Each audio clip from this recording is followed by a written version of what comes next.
relacionados con el gluten. Los alimentos reconocidos por siglos como fundamentales son los cereales y el pan en particular. Hay un proverbio que dice pan y agua, procedente de la cantidad mínima de alimentos que había que garantizar en las cárceles. No hay duda de que el trigo es un alimento importante y siempre ha sido parte de la dieta mediterránea, pero también es cierto que no puede ser tolerada por muchas personas.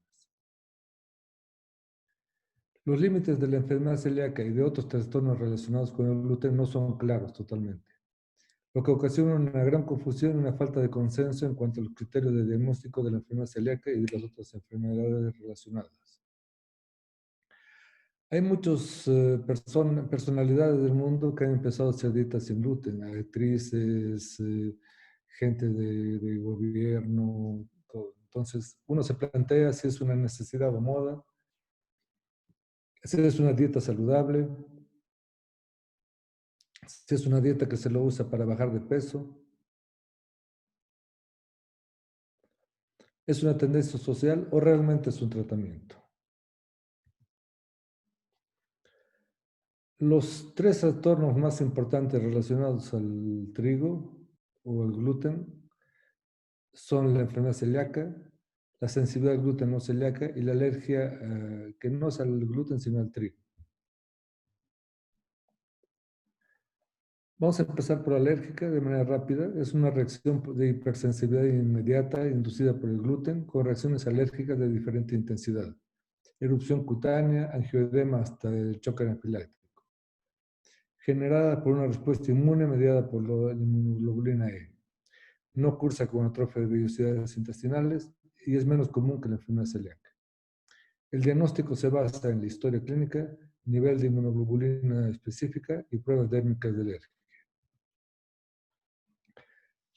La enfermedad celíaca antes se la consideraba una enfermedad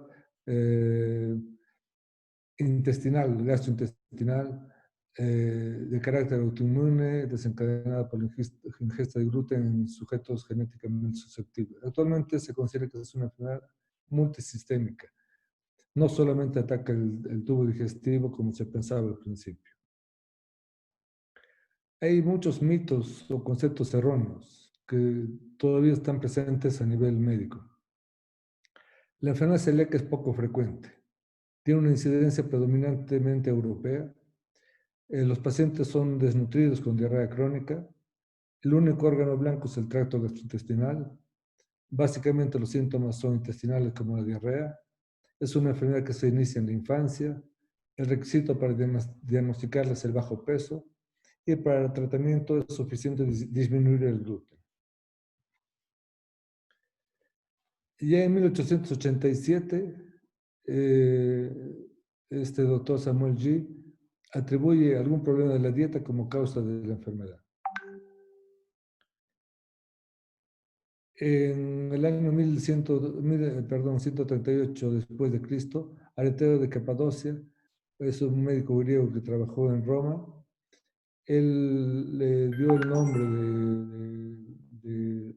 de ahí parte el nombre de celíacos, como coilíacos, que describe la distensión abdominal. Y en 1938, junto con la guerra, este doctor William Carroll Dick vio que en la época de la guerra todo el trigo se iba hacia los soldados y había una mejoría, digamos, en muchos niños que estaban enfermos porque no había pan y con una menor tasa de mortalidad por enfermedad celíaca de 35% previa a la guerra a 0%. Entonces eso le llamó la atención y fue una de las primeras publicaciones en las que se relaciona directamente el pan de trigo con la enfermedad celíaca. La prevalencia ha ido en aumento en las últimas décadas.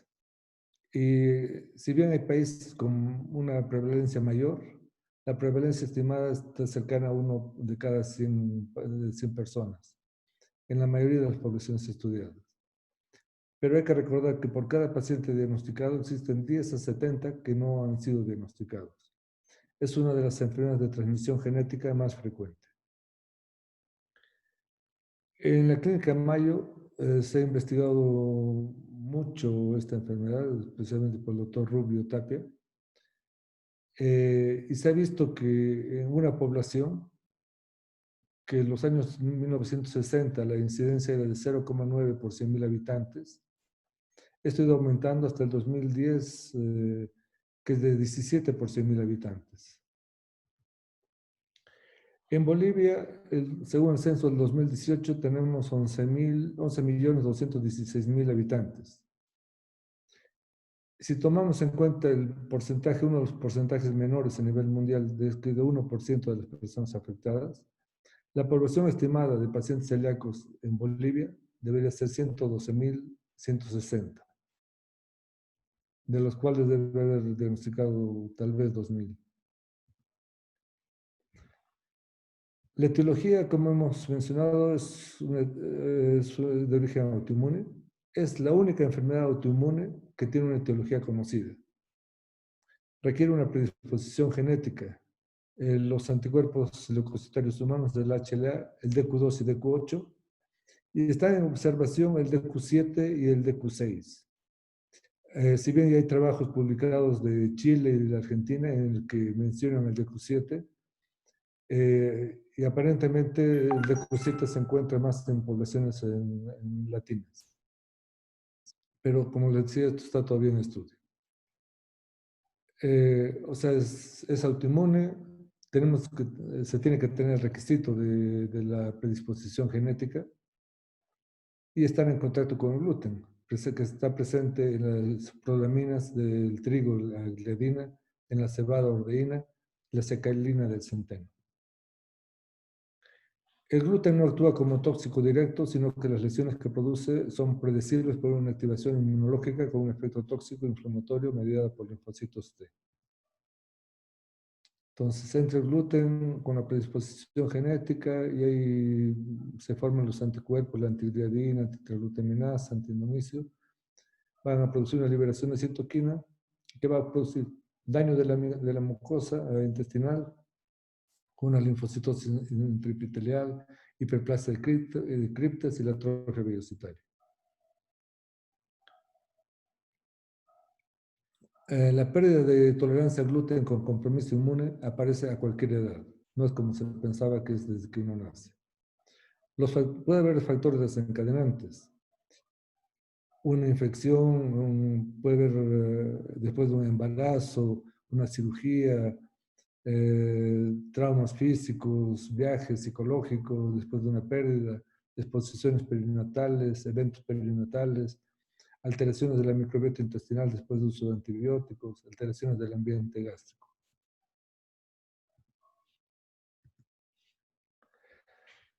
Ahí en la clasificación vamos a mencionar solamente se considera la sintomática, subclínica clásica, sintomática, no clásica y potencial, pero aquí si desean, ustedes lo leen, pero no quiero que nos confundamos con esto.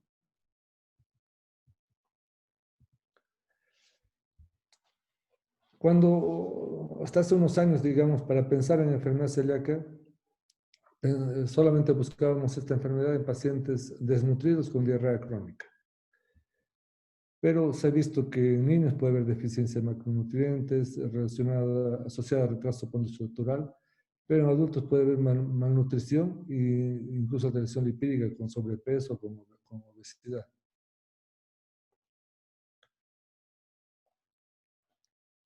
No sé el autor de esto, pero que es muy interesante. En este árbol en cada rama están casi todas las especialidades: ontología, endocrinología, neumología, cardiología, reproducción, cardiología, alergología, psiquiatría, gastro está por ahí, gastroenterólogo, todo. Generalmente, cada especialista se centra en su rama. No se busca o no se encuentra la raíz. Se demora en el diagnóstico y aparecen más complicaciones. Esto cuando hay una enfermedad celíaca sin diagnosticar.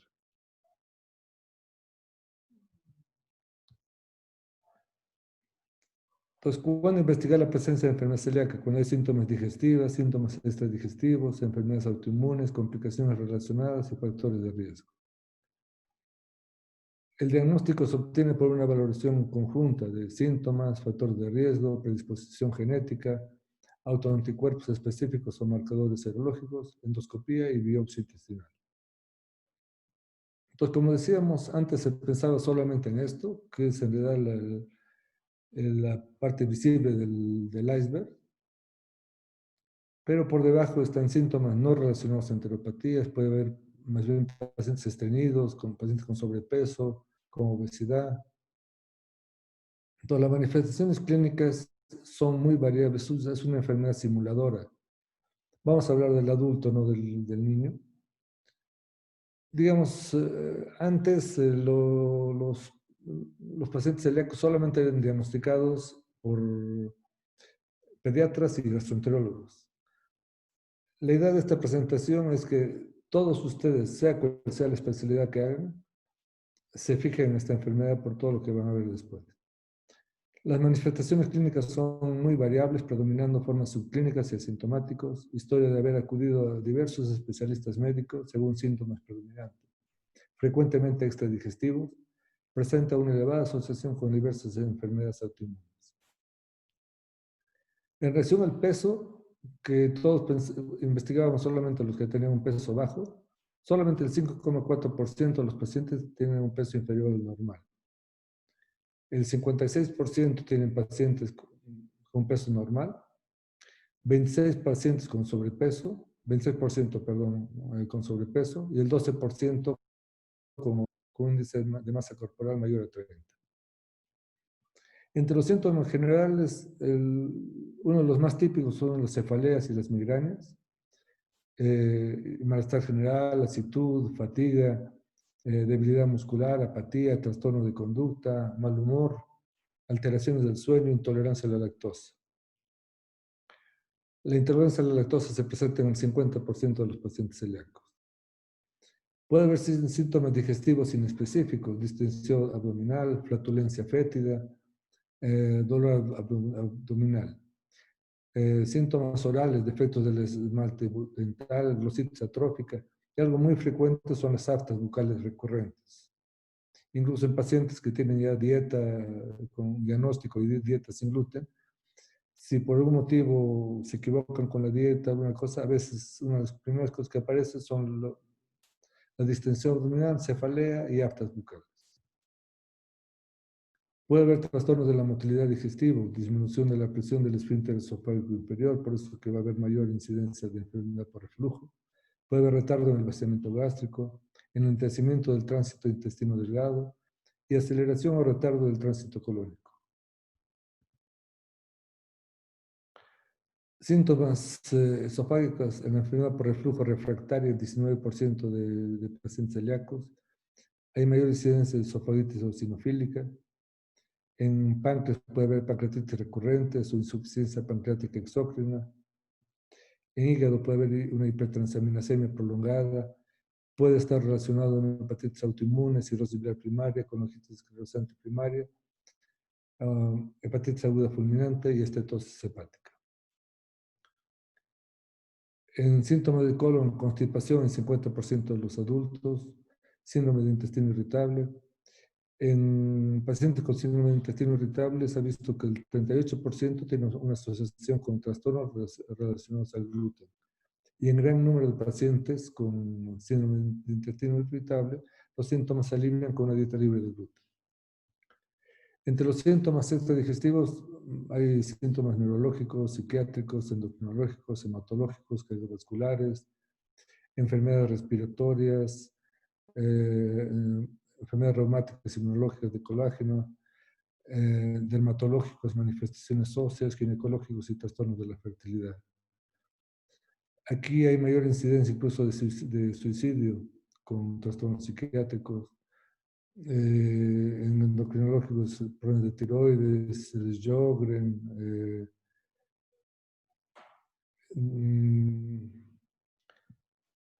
en ginecológicos, entre los más importantes, digamos, puede haber trastornos de de los ciclos, puede haber retrasos menstruales, puede haber abortos espontáneos, puede haber menopausia prematura, hay mayor incidencia de osteoporosis, hay mayor incidencia de infartos. La dermatitis herpetiforme son lesiones vesiculocostrosas en cualquier parte del cuerpo.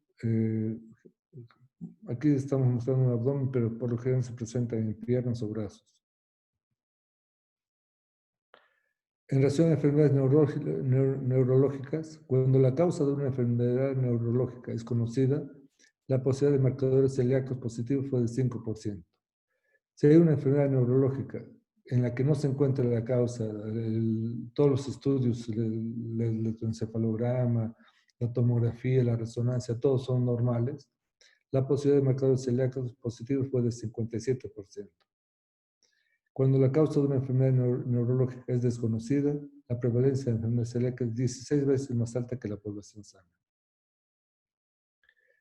Entre las enfermedades autoinmunes está desde la diabetes mellitus tipo 1, es el Sjögren, el lupus eritematoso sistémico, la hepatitis crónica, cirrosis biliar, el vitiligo, es importante pensar en esto, la psoriasis, la alopecia areata. En trastornos neurológicos y psiquiátricos, la más frecuente es las migrañas, puede haber epilepsia, encefalopatía progresiva, síndromes cerebelosos, demencia con atrofia cerebral, la ansiedad, depresión, esquizofrenia, neuropatía periférica o ataxia. Entre las asociaciones que tienen más riesgo están todas estas. Por ejemplo, el síndrome de Down está asociado en 12% con la enfermedad celíaca. La fibromialgia, la cardiomigalia dilatada, abortos espontáneos, menopausia prematura, como se decía. Como tiene un componente genético, los familiares de primer grado de un paciente celíaco van a tener un riesgo de 1 en 10 de la posibilidad de ser también celíacos. Los familiares de segundo grado, una posibilidad en 39, y los hermanos gemelos, una posibilidad en 2. ¿Por qué es importante el diagnóstico de esta enfermedad? Porque el retraso en el diagnóstico, como su tratamiento, tiene como consecuencia una elevada morbilidad y mortalidad, con un elevado impacto individual, así como un elevado costo social y médico. A ver, imaginemos un paciente de 20 años que acude con sintomatología compatible y no investigamos la enfermedad celíaca y por lo tanto no la diagnosticamos. A los 30 años o 35 años puede tener una menopausia prematura y si no se embarazó hasta el momento puede que ya no se embarace más. O puede que haya muchas pacientes que tengan abortos repetidos y a veces su ginecólogo no piensa en esta posibilidad. Bueno, cada vez están pensando más, pero esto ha entrado a Bolivia, digamos, hace unos 6 años más o menos, que recién estamos empezando a pensar en esta enfermedad. Igual, digamos, si diagnosticamos un paciente a los 20 años y esto es probabilidad, no es una certeza, pero digamos, si no se diagnostica de manera precoz o lo más precoz posible, porque hay un retardo que casi de 10, 14 años en el diagnóstico de esta enfermedad, y hasta también pueden desarrollarse otras enfermedades más graves, un lupus eritematoso sistémico, enfermedades de una esclerodermia, enfermedades de más difícil manejo. Si ya tiene la enfermedad, si ya tiene, digamos, el lupus, y diagnosticamos la enfermedad celíaca, no es que se va a tratar el lupus. El lupus va a seguir su curso, pero el manejo es un poquito más fácil. Ayuda la dieta sin gluten en estos pacientes, pero no es que ya va a revertirse y va a dejar de tener. O les hago un ejemplo más claro, digamos, si un paciente tiene osteoporosis con fractura de cadera y se diagnostica después de eso su enfermedad celíaca, ya no se va a recomponer su hueso. En cambio, si diagnosticamos de manera precoz, podemos evitar infartos, podemos evitar fracturas, podemos evitar otro tipo de enfermedades más graves. Además que hay un aumento de mortalidad porque hay mayor incidencia de neoplasias, linfoma intestinal no Hodgkin, cáncer de faringe y esófago, adenocarcinomas intestinales colónicos, tumores de cabeza y cuello y ileoileitis ulcerosa. La mayor tasa de mortalidad que presenta se normalizaría después de 3 a 5 años de mantener una dieta libre de gluten estricta.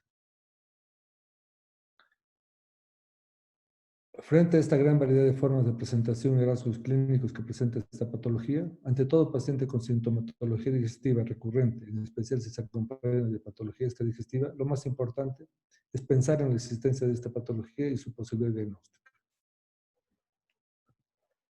Todos los marcadores celíacos son, uno de los primeros fue los anticuerpos antigliadina, que eran importantes para estratificar los pacientes con sospecha de enfermedad celíaca. Sin embargo, su utilidad ha sido obstaculizada por falsos positivos de 5 a 20%, y recientemente se ha demostrado que el 56% de los pacientes con antigliadina positiva tenían sensibilidad al gluten no celíaca. Los otros dos marcadores importantes son el antiendomisio y la antitransglutaminasa, que muestran una sensibilidad del 100%, pero en aquellos pacientes con una atrofia vellocitaria total. Cuando la atrofia vellocitaria es parcial, este valor de 100% baja a 31%.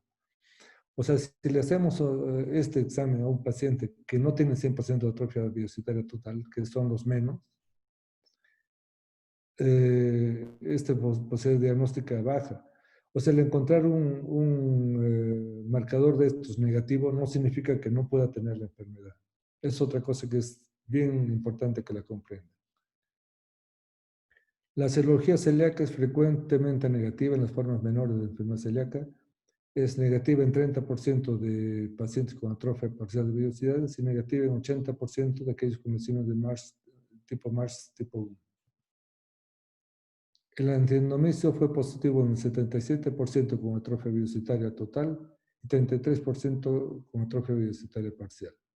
Los pacientes con enfermedad celíaca con bajo grado de atrofia vellocitaria tienen menos posibilidad de tener marcadores celíacos positivos, pero es importante para el diagnóstico de la enfermedad celíaca el conocimiento de estas limitaciones de los marcadores serológicos.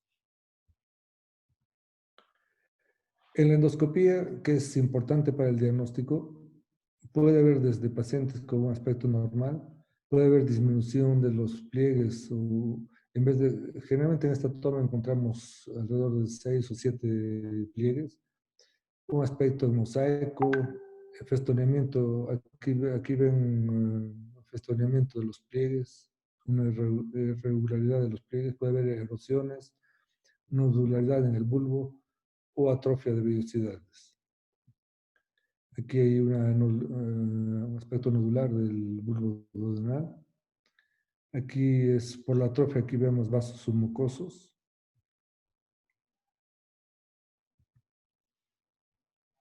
Puede haber aplanamiento de los pliegues, el festoneamiento que les mostré hace un momento. En pacientes que tienen una sospecha de enfermedad celíaca, la sensibilidad es alta.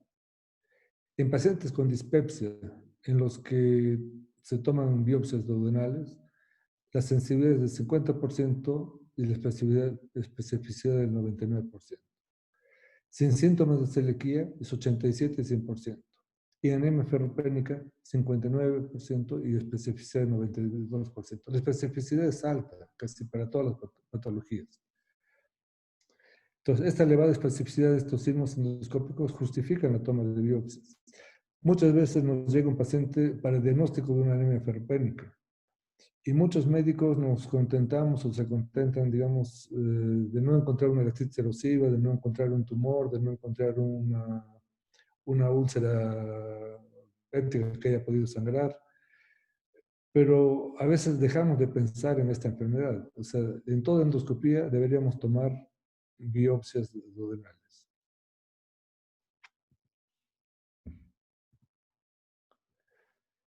Las biopsias son necesarias de 4 a 7 biopsias y es muy importante que se tomen de 1 a 2 biopsias de bulbo. Hace años, digamos, las biopsias se tomaban de intestino delgado con una sonda. No se tomaban de segunda porción de bulbo. Pero se ha visto que las lesiones más bien son más frecuentes en el bulbo y las lesiones van de bulbo van hacia distal y en la curación va de distal hacia proximal. Los cambios de la mucosa en la enfermedad celíaca pueden ser irregulares y en parches, con áreas sanas intermedias y el muestreo suficiente produce una mayor sensibilidad. En ocasiones el bulbo duodenal puede ser el único sitio de atrofia. Aquí lo decía, las lesiones van de duodeno, son menores en hilio. Y la biopsia duodenal, del bulbo duodenal, es pilar para el diagnóstico de enfermedad celíaca y no puede ser sustituida por la serología. Se ha visto que si uno toma por lo menos 4 biopsias de la segunda porción de duodeno y 2 de bulbo, una hacia curvatura menor y una hacia pared anterior, tiene un mayor éxito diagnóstico. Las biopsias del bulbo aumentan la tasa de detección de la enfermedad celíaca en 18%.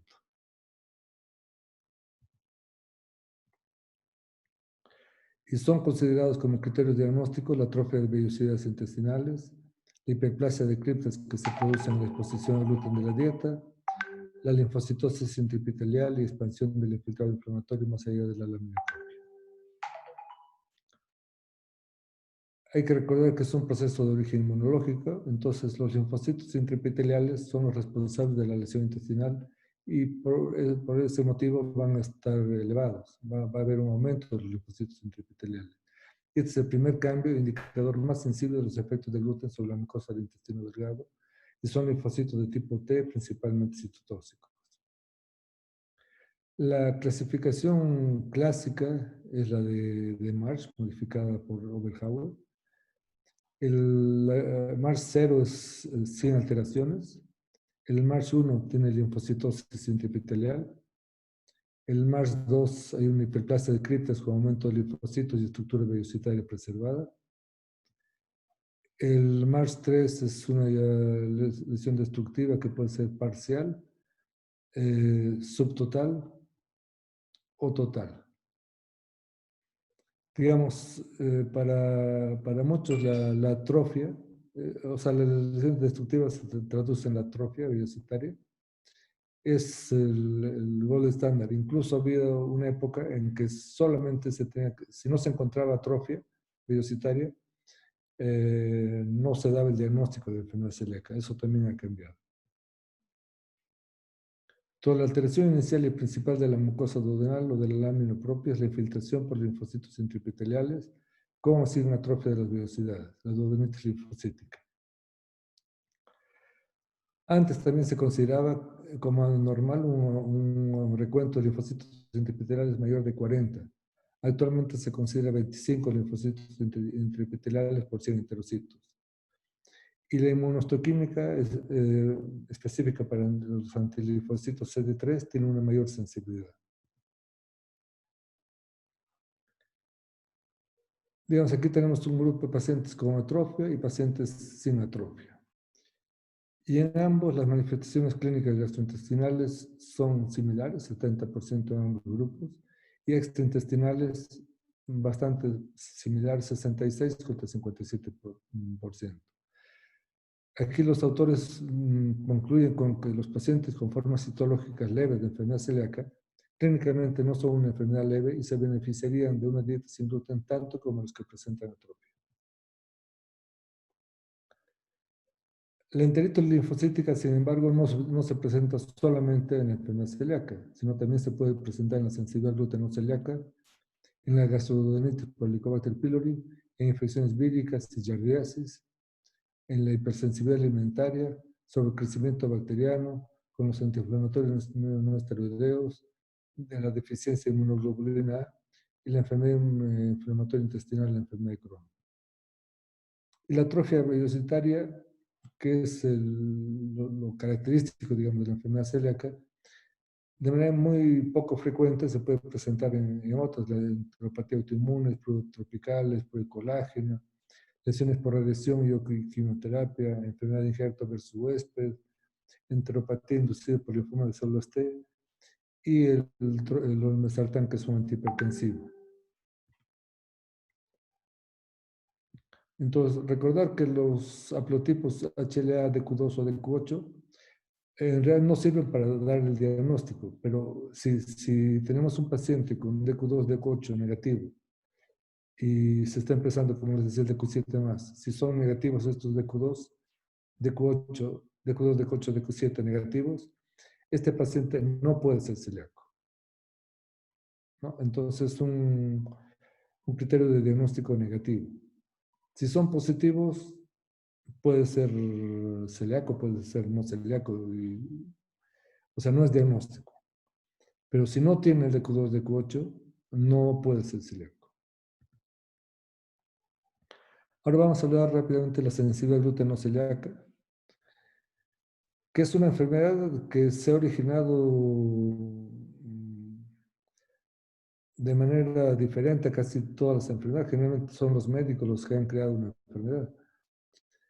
El doctor Fasano, que es un italiano que vive en Estados Unidos, se ha dedicado mucho a trabajar con esto. Y he visto que de todas las personas que efectuaban una dieta sin gluten, el 55% lo hacían como una dieta saludable, el 27% para bajar de peso, el 18% para mejorar de síntomas gastrointestinales y extraintestinales, y aquí solamente el 1, tantos por ciento por enfermedad celíaca. Todos estos tienen mejoría con la dieta. El único grupo que está totalmente equivocado es este grupo para bajar de peso. Porque la dieta sin gluten no es, si uno pretende bajar de peso con una dieta sin gluten, más bien puede encontrarse con totalmente lo inverso, porque digamos un pan de trigo tiene un índice glicémico de 70. Un pan sin gluten tiene un índice glicémico de 90, porque son harinas de mucha más fácil absorción. Entonces, estos pacientes, si van a reemplazar el gluten, solamente van a seguir comiendo lo que comen con productos sin gluten, pueden aumentar más bien de peso. O sea, este es el único grupo errado.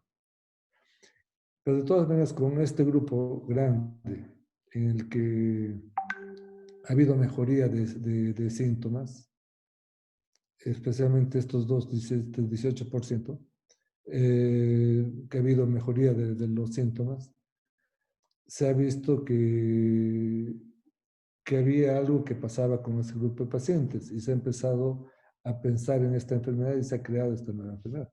Y ahora son los pacientes que han ido creando la enfermedad. Entonces, el concepto de sensibilidad gluten no celíaca, para referirse a aquellos pacientes que presentan síntomas gluten dependientes, similares a la enfermedad celíaca de dolor abdominal, diarrea y distensión abdominal, pero que tienen marcadores serológicos negativos y patológicos negativos. La antigliadina puede ser positiva, como decíamos, en un grupo pequeño, y puede haber un infiltrado linfocítico, un aumento de linfocitos intraepiteliales. Todos son pacientes con síntomas digestivos, gluten dependientes, pero con serología celíaca negativa, enteropatía ausente o leve, y han sido incluidos dentro de esta nueva entidad clínica. Es una enfermedad sistémica que no solo ataca el intestino, sino también puede afectar a diferentes partes de nuestro cuerpo, igual que la enfermedad celíaca. Para diferenciar la enfermedad celíaca de la sensibilidad glutenocelíaca, la prevalencia de la enfermedad celíaca es 1% y de la sensibilidad glutenocelíaca del 6 al 10%. En la patogenia es una respuesta inmune adaptativa a péptidos del gluten en la enfermedad celíaca. Es una respuesta inmune innata al gluten. Aquí hay nuevos trabajos que parece que no es todo el gluten, sino es alguna otra parte del trigo. y aparentemente no es, no es todos los alimentos, trigo, avena, cebada, centeno que están aquí, sino solamente al trigo. Los marcadores genéticos no son necesarios para el diagnóstico de sensibilidad gluten celíaca, pueden ser positivos o negativos, pero como decíamos antes, tienen que estar presentes y son necesarios para el diagnóstico de enfermedad celíaca siendo positivos. Si son negativos, no puede haber enfermedad celíaca. En la serología antitransglutaminas y antinomicio positivos, aquí estos dos son negativos y puede estar la antigliadina positiva. Y la atrofia velocitaria puede estar presente en la enfermedad celíaca y ausente en la sensibilidad gluteno-celíaca.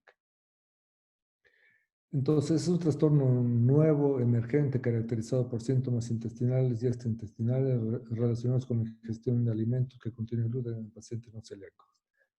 Su prevalencia se ha estimado en 6 a 10 veces superior a la de la enfermedad celíaca.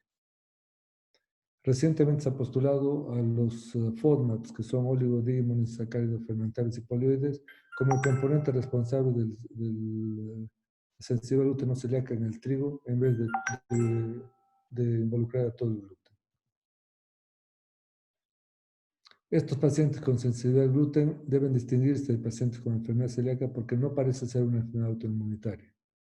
Sin embargo, la sensibilidad al gluten celíaca puede desempeñar un rol importante en muchas enfermedades. Por ejemplo, en el área neurológica se puede encontrar en pacientes con migrañas, trastornos con déficit de atención, depresión, demencia, trastornos del movimiento, autismo y esquizofrenia. Ahorita, digamos, en casi todo el mundo, en los pacientes autistas, se efectúa una dieta sin gluten.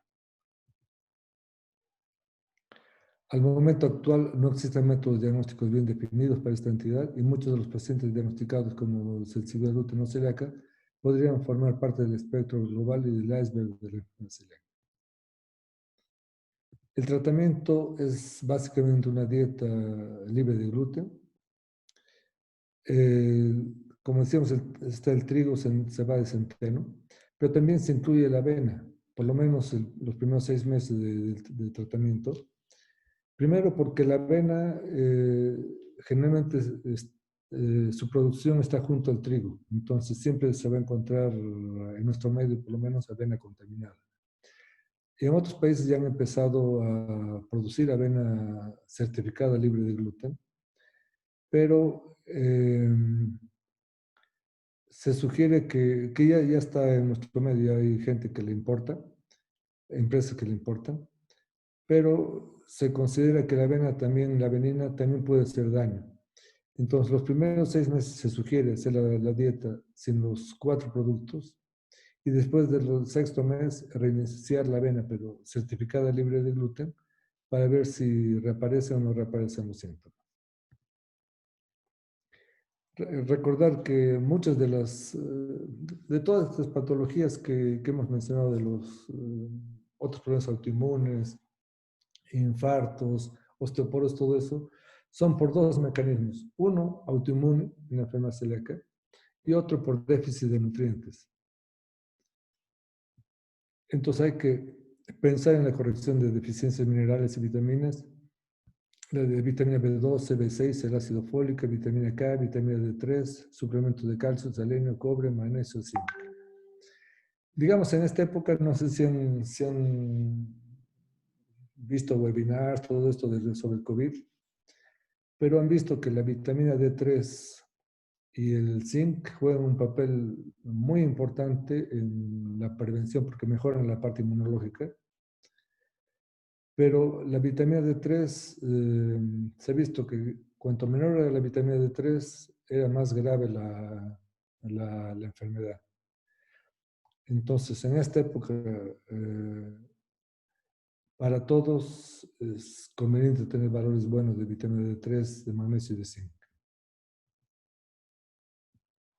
Y hay nuevos tratamientos, trigo genéticamente modificado, endopeptidases que van a degradar enzimáticamente el gluten en el intestino. Está todavía en fase 2 de investigación una vacuna para desensibilización inmunológica del gluten. Hay medicamentos para disminuir la permeabilidad intestinal, para bloquear la transaminación del gluten. Los probióticos pueden reducir la inflamación intestinal y aceleran la cicatrización de la mucosa mediante sin gluten. Y anticuerpos monoclonales que van a producir un bloqueo de la interleuquina 15, mediador de respuesta inmune innata inducida por gluten. En todo caso, todo esto está todavía en fase de experimentación. Al momento actual, el único tratamiento reconocido es la dieta sin gluten. Entonces, para concluir, frente a esta gran variedad de formas de presentación, todo paciente con sintomatología digestiva recurrente, en especial si se acompaña de patología extradigestiva compatible, debe ser considerado como de grupo de riesgo y debe ser investigado. Aunque en la mayoría de los casos es posible el diagnóstico siguiendo criterios establecidos, existen casos que requieren otras estrategias diagnosticadas o dietas sin gluten como prueba terapéutica.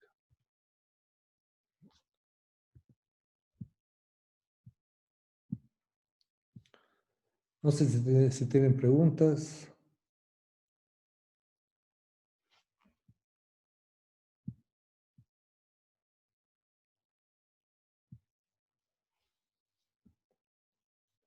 Está todo claro entonces. Ya. Bueno, conmigo sería la última clase de hoy día. El día de mañana va a iniciar con el doctor Lacerno, con el doctor Carpio, de intestino delgado y intestino grueso. ¿Ya?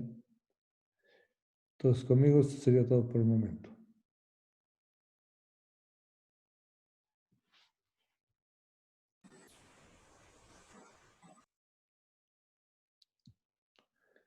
Bueno, creo que se han dormido todos. Gracias, doctor. Gracias, doctor. Chao, hasta luego.